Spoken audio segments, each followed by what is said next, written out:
শিব চতুর্দশী সবাইকে জানালাম। তোমরা সবাই কেমন আছো? আশা করছি তোমরা সবাই খুব খুব ভালো আছো। আমিও ভালো আছি। তো ভালো থাকবো, অতটাও ভালো নেই, কারণ সকাল থেকে আমার শরীরটা ভালো ছিল না, তার জন্য কোনো রিলসও বানাতে পারিনি আমি।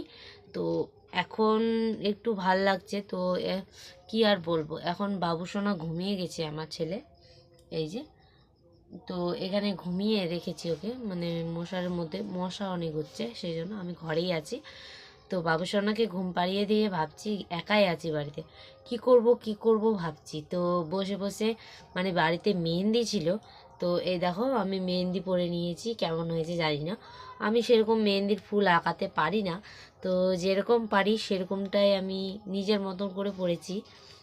তো তোমরা সবাই, তোমাদের সবারই শিব পুজোটা ভালো কাটুক, তোমরা সবাই ঘুরো ভালো, খুব খুব এনজয় করো। আমার তো এবছর এনজয় করা